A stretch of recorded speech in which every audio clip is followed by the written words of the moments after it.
everybody, welcome back to Drug Talk. As always, I'm your host, Garrett Campbell. Today we're going to be discussing a medication known as Spironolactone. Its brand name is Aldactone. And before I talk about the medication itself, just keep in mind that this channel is for information purposes only and not to be used as a source for recommendations for your personal health care. So Spironolactone is a renal competitive aldosterone antagonist. It inhibits the effects of aldosterone by competing with aldosterone-dependent sodium-potassium channels in the distal tubule. This would lead to an increase in excretion of water and sodium, and it would decrease the excretion of potassium. In terms of indications for use, spironolactone can be used in hypertension or high blood pressure as an add-on therapy. This medication can be given to individuals who have hyperaldosteronism. It can be used in class 3 and class 4 heart failure. Spironolactone can be used to treat edema, and it can also be used to treat edema associated with cirrhosis of the liver. Now, before somebody was to use spironolactone, there are some contraindications that they must clear, as well as some precautions and warnings that they should be made aware of.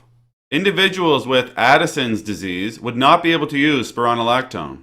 This medication cannot be given with eplerenone, and it would also be contraindicated to be used in individuals who have hyperkalemia or high potassium levels.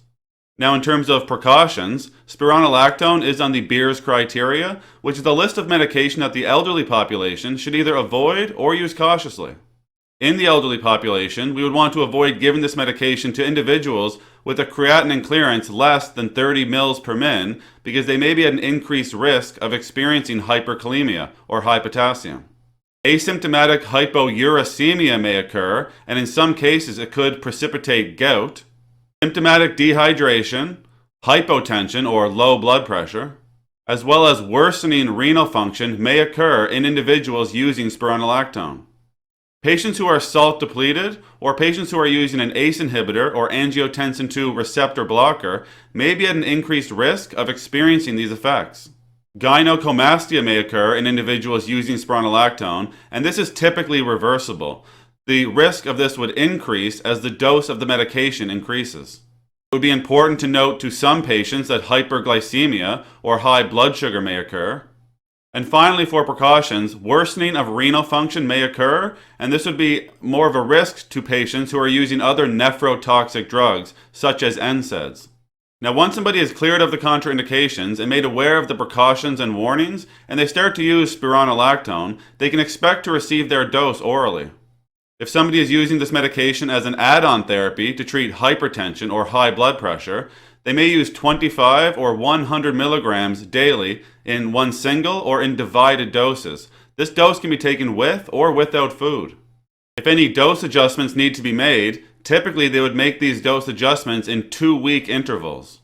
If somebody is using this medication to treat edema associated with cirrhosis of the liver, they may use 100 milligrams initially, and the dosing range would be 25 milligrams to 200 milligrams thereafter. This dose may be given as a single dose or may be broken up and spread out throughout the day. We would want to give the medication for at least 5 days before we increase the dose, and again, the medication can be taken with or without food in this setting. Now, as with all medications, there are some side effects or adverse reactions that patients may experience while using spironolactone, so I'll go over some of those here now. Diarrhea, nausea, and vomiting are possibilities with this medication. We also mentioned gynecomastia, which would be the development of breasts. Some patients may experience somnolence while using spironolactone. And menstruation disorders, as well as erectile dysfunction, are also possibilities. Now, some more serious side effects, but more rare side effects, would be some dermatological side effects, such as Stevens-Johnson syndrome or toxic epidermal necrolysis, hyperglycemia or high blood sugar, or hyperkalemia, high potassium. Some patients may experience low magnesium levels or low sodium levels.